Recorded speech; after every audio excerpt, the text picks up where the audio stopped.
cumple un papel muy fundamental en nosotros, ¿verdad? Y si nosotros no vamos a tener cubierto, y nosotros caminamos y normalmente salimos al sol, pero si nosotros esa parte perdemos, vamos a perder cantidad de electrolitos, vamos a perder sodio, potasio y cantidad de cosas. Entonces, el objetivo del soporte nutricional justamente es esto, de entender el catabolismo, evitar o frenar los efectos destructivos de la lesión es las cuales nos va a llevar a todo este problema. Dos, suministrar sustratos, ¿no? Proveer, por eso lo pongo como una energía, ¿no? Porque lo que nosotros necesitamos es energía cuando tenemos ese tipo de problemas, ¿no? Proveer energía y nitrógeno para la síntesis de las proteínas y reparación tisular. ¿Por qué? Porque si nosotros no vamos a dar una buena nutrición, vamos a tener una hipoproteinemia, vamos a perder cantidad de proteínas y el paciente se nos va a desnutrir. Predecir necesidades, calcular con precisión la cantidad de nutrientes mediante una valoración total. Muchos de nosotros en cirugía no lo sacamos. Hacemos una interconsulta. Quienes van a manejar permanentemente todo esto es lo de UCI y UCI. Ellos van a manejar permanentemente todo ello para poder darle un tratamiento así exactamente. Siguiente, por favor. La valoración nutricional integral, identificación de los pacientes con necesidad, ayuda prevista y apoyo. ¿Qué hacemos ahí? Signos clínicos. Esto es lo fundamental que nosotros debemos darnos cuenta para poder ver qué es lo que debemos continuar. Así como nosotros hacemos la anamnesis, el inicio, así es lo que debemos ver los signos. Pérdida evidente de tejido muscular y adiposo, disfunción orgánica, cambios significativos en la piel y fragilidad del cabello, disfunciones neuromusculares, deficiencia franca. Nosotros cuando vemos a estos pacientes debemos ver antes de la cirugía, pero en este caso si es que vemos un paciente que es un politraumatizado, un accidente de tránsito, qué sé yo, que puede venir, es totalmente distinto, que ya no sabemos nosotros cuánto y cómo ha pesado. ¿Está bien o sí? ¿O lo veo un poco? No, nerviosa que no lo veo. No, seguro. Entonces, nosotros tenemos que ver esto, inicialmente, la anamnesis del paciente, qué es lo que tiene y cómo ingresa a lo que viene a ser la emergencia o la intervención quirúrgica que se tiene que hacer. Las mediciones físicas, porcentaje de pérdida de peso, superficie corporal total, pliegues cutáneos. Nota que considerar hábitos dietéticos y enfermedades crónicas en los pacientes. No todos los pacientes que ingresan a la cirugía son los pacientes que están sépticos, ¿no? No son pacientes que han sufrido traumas, no son pacientes que están, sino que son pacientes para poder ver. Imagínense que voy a ingresar con problema una pancreatitis, ¿no? Y vamos a darnos cuenta de que ese paciente va a perder. Entonces, proteínas y todo eso. ¿Qué es lo que debemos hacer? Primero, calmar su dolor. Ese dolor, ¿qué le va a producir? Una fatiga, le va a producir pérdida, va a perder energía, como cualquier otro que nosotros lo puede realizar. Marcadores de laboratorios. ¿Qué es lo que debemos ver en esto? Excreción de creatinina, albumina, prealbumina, del cuento total de linfocitos. Esto nos va a decirnos el grado que tenemos. Imagínense que vamos a tener un paciente que ingresa, que es para una programación, ¿no? Un paciente programado, y vamos a agarrar y tenemos que hacer una restitución de intestino, que tiene una colostomía y vamos a tener que hacer una restitución de intestino. Si nosotros vamos a tener la albumina, la prealbumina muy baja, vamos a tener un problema que es eso de ese tejido que vamos a descomposar, no va a prender fácilmente. Y se nos va a hacer una dehiscencia y vamos a tener un problema. Por eso los pacientes deben tener óptimo la albumina, las proteínas totales, para poder nosotros hacer una calculación. ¿Bien? Dentro de esto ustedes deben saber esto, porque lo han llevado medicina y todo ello, ¿no? Los cálculos de requerimiento energético. Hay una fórmula, ¿no? Una fórmula que se utiliza Carl-Benedict, ¿no? Van a utilizar constantemente, determinar el metabolismo basal, utilizando peso, altura y edad, ¿no? Ajuste clínico del metabolismo básico, que va a ser debe ajustarse según el tipo y severidad del estrés quirúrgico. ¿Qué cuánta estrés van a tener esos pacientes? Yo hace tiempo cuando hacíamos para el residentado, el Ministerio de Salud, por primera vez, nunca más lo escuché, que ha sacado, hizo la academia para el residentado. Si algún día usted lo encuentra en esos CDs, sería excelente. Pero han sido tan minuciosos de sacar, cuando se hace una cirugía abierta, cuánto de caloría y de líquido pierde el paciente. Bien especificado. Y esto es fundamental porque cada paciente que ingresa a sala de operaciones con una cirugía abierta pierde más que realmente cuando ingresa un paciente con cirugía laparoscópica. Entonces, eso nosotros debemos darnos cuenta, ¿verdad? Entonces, aquí hay una regla clínica de oro, que llaman, ¿no? Que lo sacamos de 30 kilocalorías o kilogramos de peso día. ¿Verdad? ¿No? Eso lo manejamos así. Satisface las necesidades energéticas de más del 80% de los pacientes hospitalizados, aumenta el trauma mayor o sepsis. Esto cuando ya son traumas o sepsis ya no lo manejamos casi nosotros, ya va a manejar lo que viene a ser trauma mayor o UCI. ¿Verdad? El balance proteico, un gramo de nitrógeno igual a 6.25 gramos de proteína. La proteína es fundamental. Entonces esto nos va a darnos los microelementos, las proteínas para poder mejorar al paciente. Lo clave es los que siempre ponen proporcionar simultáneamente calorías no proteicas, lípidos, carbohidratos, para evitar el catabolismo proteico. Si solamente vamos a comer una sola cosa y la otra no estaríamos compensando prácticamente todo. Lo que nos importa es compensar en su gran mayoría casi al 100%. ¿Nos vamos a llegar? No lo vamos a llegar. Y siempre que tengamos los pacientes que podemos hablar ahora, sí, por favor. No. Alerta clínica dice, ¿no? La trampa del edema en pacientes graves. Es un tip que a veces lo tenemos nosotros y muchos de ustedes van a fallar, ¿no? Y también nosotros lo hacemos. Cuando le sacamos, ¿no? El peso. El problema fisiológico, un ajuste imperativo en pacientes politraumatizados sépticos o quemados. El cambio metabólico, ¿no? En pacientes con lesiones graves experimentan cambios metabólicos incluidos, masivos que generan el aumento del peso, el tercer espacio de más pesado. Muchos de nosotros no preguntamos en sala de operaciones, ¿no? ¿Cuánto líquido hemos pasado? Ya pasado, cuánto es seguro, cuánto es, o qué sé yo, no nos preguntamos. Ese paciente puede llegar a hacer un edema pulmonar después, porque nosotros sale el paciente y empezamos a indicarle, dele tanto, ¿no? De repente, ¿cuánto damos por kilogramo de peso líquido a un paciente? Ya vamos a meter medicina. ¿Cuánto damos, doctora? ¿Cuánto damos por kilogramo de peso líquido?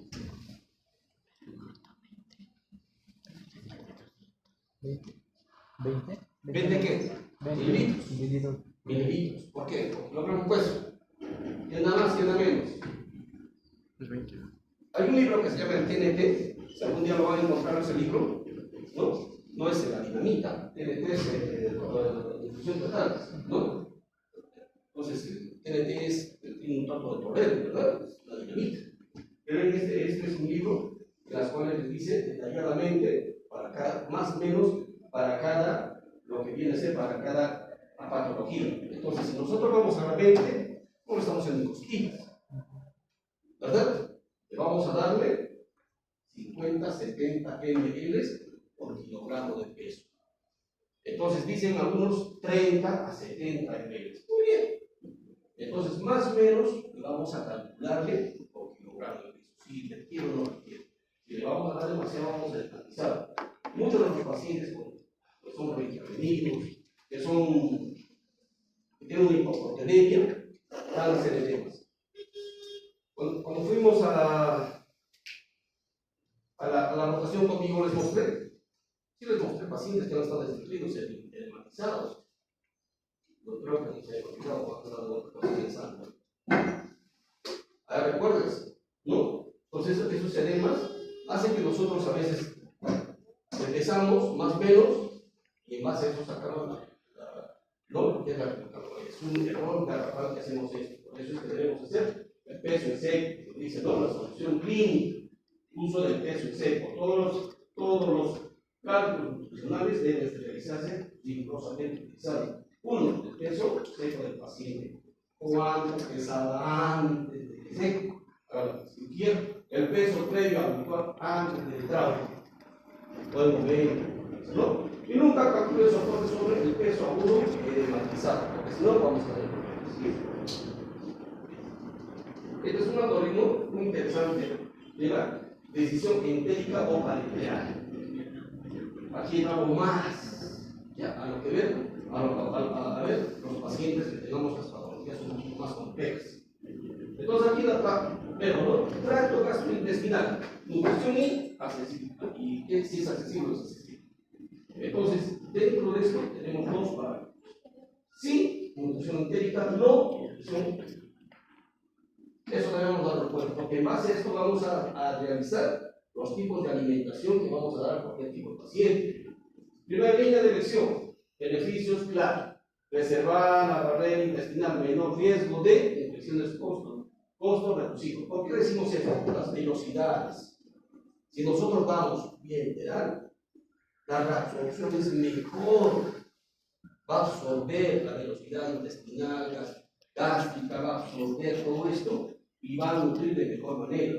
El ensure, ustedes habrán escuchado, que de diferentes maneras lo saca, el gluten, que saca de diferentes maneras, son proteínas, que son, ¿cómo se llama? Suplementos proteicos para que esto nos pueda ayudar, y son de absorción alta, ¿no? Fórmulas comunes, isotónicas, con fibra o residuos bajos, densa en calorías, alto contenido de proteínas. Dentro de esto nosotros vemos, ¿no? El paciente, ¿cuánto puede ingerir?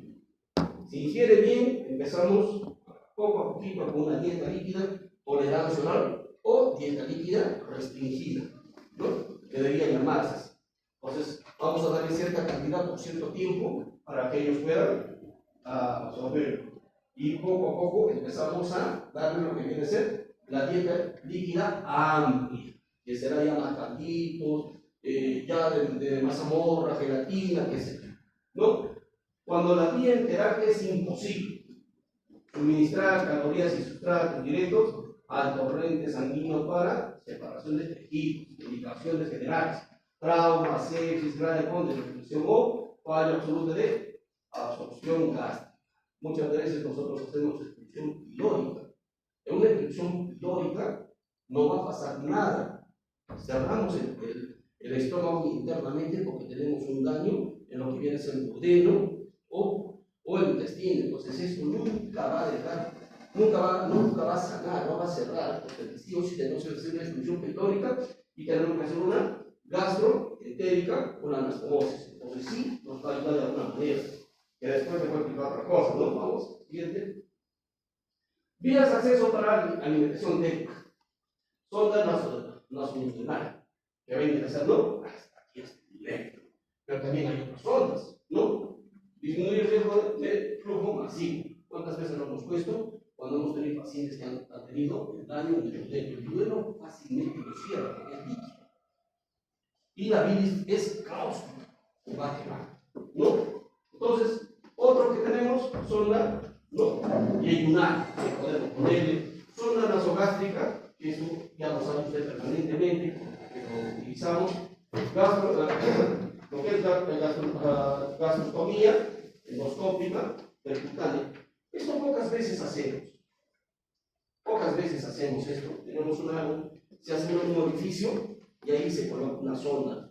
Entonces vamos a tener que hacer la alimentación mediante la sonda, ¿no? Ahí tenemos el presumido, los campos que tenemos ellos, o podemos poner otro tipo de nutrición. Hablamos con la nutricionista y ellos van a ver qué cuánto, de acuerdo a su necesidad, van a dar, ¿no? Entonces podemos poner. Pero al mismo tiempo, esto es lo que hacemos, podemos hacerlo aquí, que se llama yeyunostomía endoscópica, ¿no? Entonces se hace igual. El yeyuno más menos a unos 60-70 centímetros, se va a hacer una incisión, se coloca una sonda, así más o menos una fole, ¿no? Pero no es una zona de yeyunostomía, de alimentación, se va a cerrarse con un hilito tipo caletita y por ahí vamos a alimentar. ¿Para qué? para que si este paciente tiene un problema aquí, todo esto pueda digerir, pueda funcionar sin ningún problema.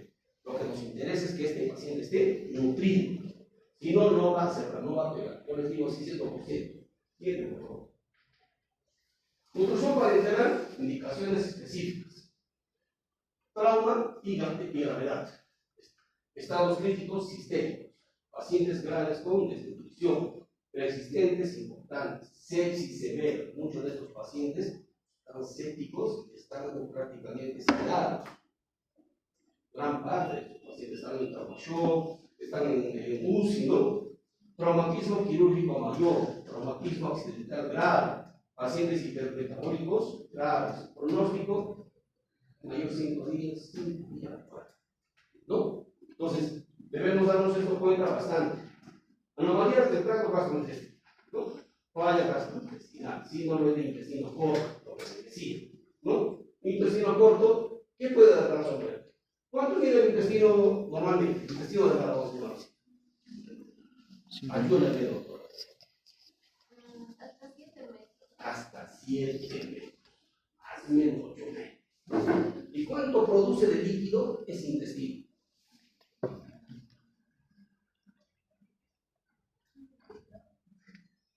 Eso es fundamental, porque hay un sistema que están haciendo ahora, que no recuerdo el nombre, pero estamos sacando para poder nuevamente colocar por el otro lado del intestino la misma porción que sale y colocamos hacia el otro lado una alimentación. ¿Entienden? Que eso de repente la siguiente vamos a explicar eso un poquito para que puedan entender, ¿no? ¿Qué es lo que se está realizando y por qué se tiene que hacer? Fístulas entéricas, ¿no? A veces tienen fístulas, el intestino delgado, cuando usamos por hacer fístulas es difícil. Fácilmente no saca, no cierra. La nutrición va a empezar a perforar un sitio, otro sitio. Y a veces entramos para cerrar esa fístula y hacemos peor. ¿Por qué? Porque se ha habido críticas, se hacen adherencias, despegamos, se desherosa, punto, y nuevamente se deshace. Entonces debemos evitar mucho, a ver, ingresar a calidad. No siempre se puede hacer. A veces los colegas de diferentes servicios dicen, no, es líquido, siempre es líquido. Pero es porque hay una intervención quirúrgica y por eso hay entrega. ¿Y por qué tiene que haber líquido? Por una hipoproteinemia, que va a tener esa hipoproteinemia. Entramos y no es líquido. ¿Todos tenemos líquido o no tenemos líquido de calidad territorial? ¿O no tenemos? ¿Y cuánto tenemos? Ayúdenme, doctor. ¿Cuánto tenemos de líquido de calidad territorial? ¿Todos tenemos o no tenemos? Sí tenemos. Y tenemos de 60, de 50, 70 ml, 100 ml, dicen algunos, 80 ml, más de 50, 70 ml, que es un líquido citrino, las cuales esto nos va a ayudar a lubricar para que esto pueda fácilmente contraer el intestino, ¿no? Hacer la peristaltismo, ¿verdad? Muy bien. Entonces, enfermos con afecciones malignas o colitis severa.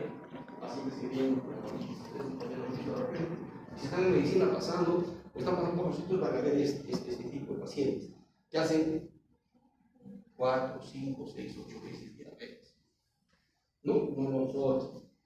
Entonces, recién nacidos con anomalías congénitas. Han tenido esos pacientes. Seguramente en pediatría o en cirugía pediátrica que van a ver, ¿no? A los incorporados, artritis esofágica, estenosis pilórica, y que van a requerir todo esto para poder sanar. Muy bien, siguiente. ¿No? Contraindicaciones absolutas de la nutrición parenteral. Inestabilidad dinámica, ausencia de metas, tracto gastrointestinal funcional, ¿no? ¿Para qué le vamos a ver si está funcionando pues, su intestino? ¿Verdad? El estómago está funcionando, ¿para qué le damos? ¿Verdad? Restricción pediátrica, no lactantes en menos de intestino delgado, residual, ¿para qué vamos a ver? Entonces, son contraindicaciones que de alguna manera esto nos va a ayudarnos a ver. La siguiente, por favor. La tabla de referencia, soluciones endovenosas que debemos utilizar para hidratar, para lo que viene a ser la nutrición debemos dar, ¿no? Ahí la corriente, la solución de salida normal que debe ser, ¿no? ¿Cuántos equivalentes contiene esto? Es probable que ustedes bastante medicina. Aprovechen eso, porque son cosas que ustedes lo van a manejar en emergencia. Si ustedes lo van a aprovechar cuando van a ir a medicina, van a ver cómo se hace una alga, cuánto debe tener en alga, se saca, ¿no? Y no van a saber, van a tener problemas cuando van a estar en emergencia. Siguiente, por favor. Manejo dietético preoperatorio. Objetivos centrales, facilitar cicatrización y evitar las infecciones. Eso es nuestro objetivo. Si no tenemos una buena nutrición, no hablamos solamente de los pacientes tan complicados o graves, hablamos de cualquier tipo de paciente. Si no tenemos esto, no va a cicatrizar. Recuérdense, no va a poder pegar fácilmente. Puede ser gordito, sí, puede ser gordito, pero no está bien nutrido. ¿Qué vamos a hacer? ¿Verdad? El obeso, disminución progresiva de peso, reducción de licencia de estructuras, ¿no? En pacientes que son hasta incluso producen inmunodetenidos, hay que saber qué vamos a ver, ¿no? Preparación específica, cirugía de colon, requiere dieta simple, sí, una semana antes más llega, ¿no? Para poder ser. Regla del ayuno, 8 horas de ayuno estricto. Cuando ustedes de repente van a estar en todo esto de la nutrición, van a encontrar, hay uno que se llama el ERAS. Si hablamos en el ERAS, vamos a verlo, cómo va a ser la nutrición y después de cuánto tiempo debemos dar. Hoy en día, ya yo, cuando empezamos a leer todo esto hace años, y empecé a dar esto, y en otros sitios lo hacen, y lo hacen hasta ahora, intentamos hacerlo. Hay algo que yo personalmente lo veo, que aquí para nuestra gente, que nosotros trabajamos con el Ministerio de Salud, es un poco difícil. ¿No? Es un poco difícil. Muchos lo toleran, muchos no lo toleran. Y muchos confundimos a veces en lo que va a haber el problema de las licencias. ¿Por qué vemos? O es por la nutrición, o es porque no hemos dado la alimentación tan rápida. ¿Entienden? Entonces, eso es lo que tenemos que ver, ¿no? Fisiopatología, la presencia de contenido gástrico aumenta drásticamente el riesgo de neumonía por aspiración bajo anestesia. Si nosotros nos damos cuenta, un paciente, ¿cuánto tiempo no debe ingerir para entrar a sala de operaciones? 8 horas. 8 horas. 8 horas, ¿qué da más, qué da menos? Las ceras dicen, ¿no? 4 horas puede ingerir. ¿No? Puede ingerir algo líquido, algo blando, líquido. Pero no puede cosas sólidas. Otros agarran las 6 horas, ¿no? Entonces esto de alguna forma, yo siempre voy a llamar algo, ¿no? La cirugía basada en evidencias. ¿Qué cuánto se sienten ustedes seguros de poder hacer esto? ¿No? Si nosotros vemos que un paciente, yo prefiero que esté en ayunas y no está más tranquilo, que de repente puede haber una recomplicación, podemos tener un problema, una aspiración, o que de repente los pacientes van a venir, van a venir siempre. Al paciente que hace en emergencia, ¿qué hacemos? Se ha venido baleado y tenemos que retrasar las operaciones. No le podemos ir, que lo tome, ¿verdad? De repente toma su cerveza y ya le borracho, ¿no? Y como muchos otros pacientes hemos tenido. Entonces, esto es favorable para pacientes que son programados en su laboratorio. No se olviden esto, ¿no? O directivos. Conducta quirúrgica, si se descubre ingesta sólida y líquida, se debe posponer la intervención. Así, claro, o sea, pero como les vuelvo a repetir las cenas, pero dicen otras cosas, ¿no? Noten si en cirugía transintestinal se suele colocar sondas nasogásticas. ¿Qué hacemos nosotros? Entonces agarramos y empezamos, así como lo dicen, ¿no? Agarramos y empezamos de otra manera. Agarramos y le ponemos metoclopramida. ¿Y la metoclopramida qué es? Un gastrocinético. ¿Y este gastrocinético no puede ayudar a usar? El perestatismo. Y también es un antiemético. ¿Sí o no? Sí, muy bien. Entonces, la escalera de progresión de dietética postoperatoria, lo que te decía, ¿no? Dieta absoluta, NPO, nada por vía oral. Seguimos con lo siguiente, la restricción, dieta líquida, la introducción inicial solo agua, o no tienes en forma líquida.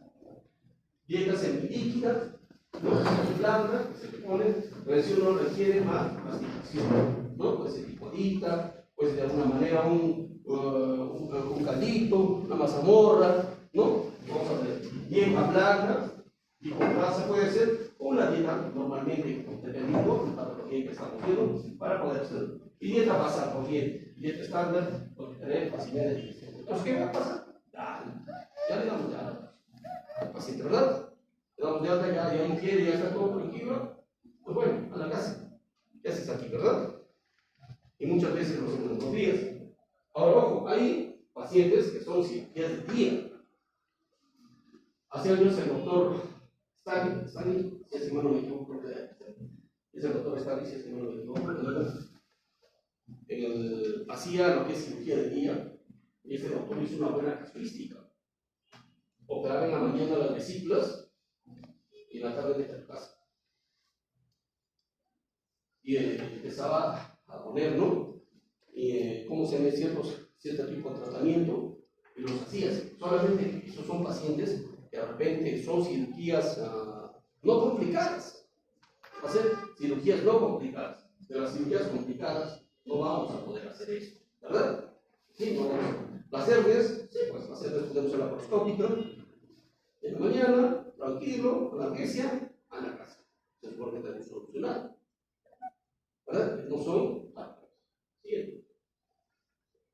Inicio de la alimentación a bases líquidas. Esquema, esquema para los primeros días. ¿No? La base líquida clara, lo que le decía, no, frecuencia cada 30 minutos. Ahí nos indican la evaluación inicial de la tolerancia digestiva, 30 cc de agua, 30 cc de manzanilla, un platecito, ¿no?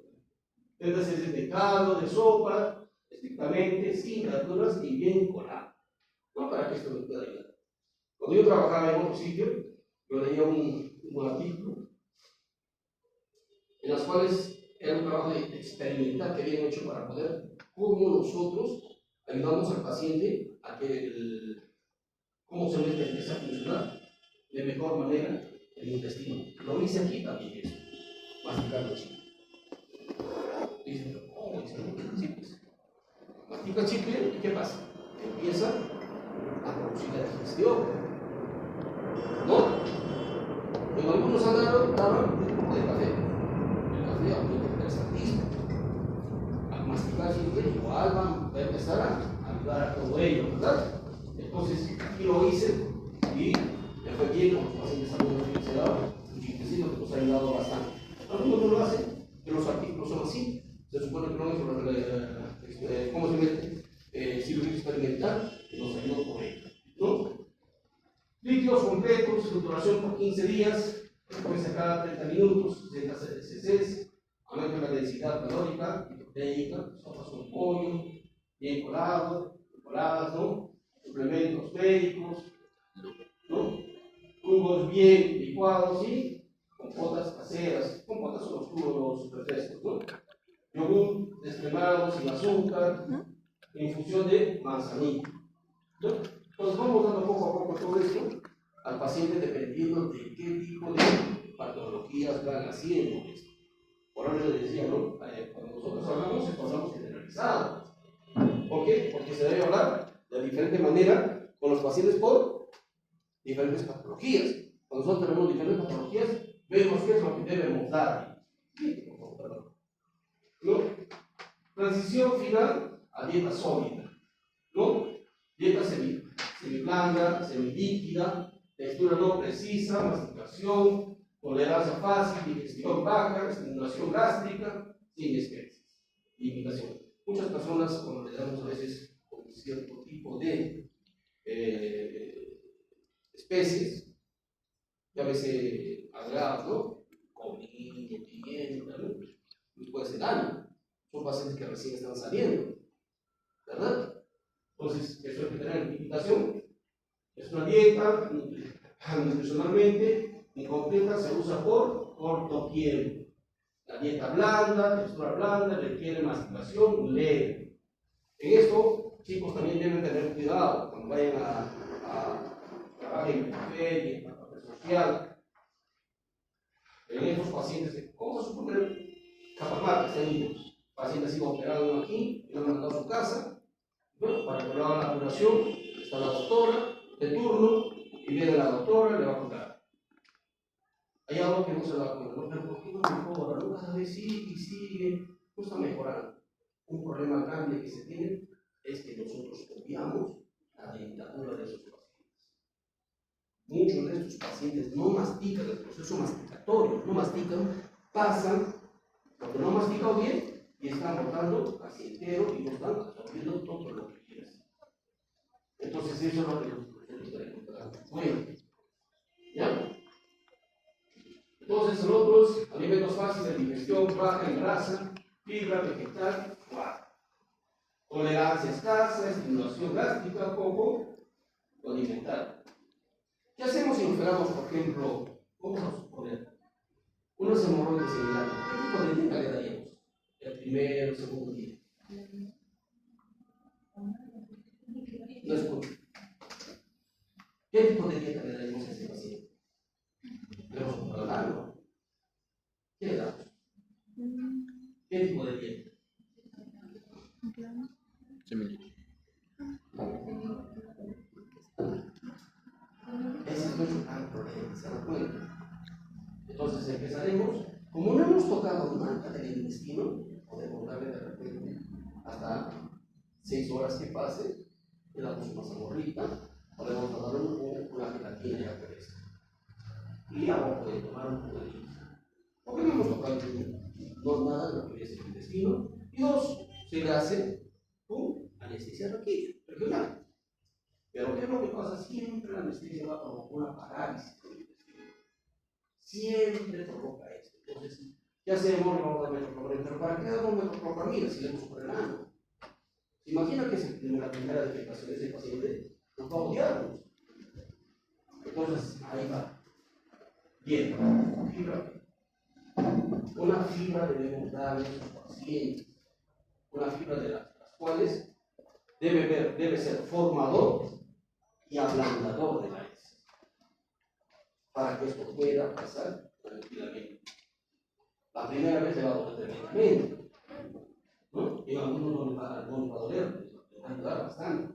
Y después normalmente va a ser su proceso. ¿Me entienden? Entonces, por eso es fundamental ese tipo de dietas. Textura normal, en lo que viene a ser la dieta basal, ¿no? Una dieta corriente que haya el paciente come. Características de la comida estándar cuando el paciente come normalmente. No sé si le dan pizza, no sé. Es de fácil digestión, pero no equivalente a una dieta casera cuando está normal. Pero hay que ver siempre el paciente, ¿no? Tenemos todavía en la mente, si le damos pescado, se va a infectarse. Mentira. El problema es que cuando comemos carne, la digestión es más lenta.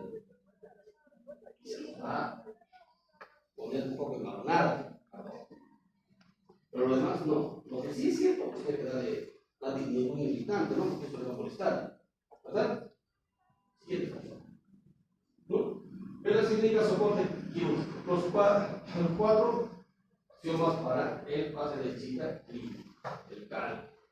El libro es sobre carne. No se olviden eso, lo que hemos hablado, la seguridad preoperatoria, ¿verdad? Inviolabilidad de NPO. No se olviden eso, por favor. No se desesperen. Nadie ha muerto con un día que no haya, o se ha puesto mal con un día que no haya comido. Prefiero que esté en NPO que haga un reposo gástrico, a que de repente tenga los vómitos, ¿no? Y pueda tener de repente hasta aspiración. ¿Verdad? La elección de vía, privilegiar el intestino. Si el trato gastrointestinal funciona y es accesible, la nutrición integral es obligatoria. Es más barata, más segura y previene infecciones cruzadas. La evolución postoperatoria, progresión escalonada, igual. La reproducción alimentaria no se fractura, suba las escaleras, esa escalera que hemos visto, ¿no? Poco, hasta que damos y el paciente se la hace. Si le damos de frente, van a ver lo que van a encontrar ustedes. Entonces, con esto hemos hablado. Con esto estamos hablando de lo que es la nutrición. ¿Quieren 5 minutos de descanso para el siguiente tema? ¿Sí? Sí. Vamos a tratar de hacerlo un poco más rápido los temas para irse a casa. Y vamos a ver unos cuantos videos también.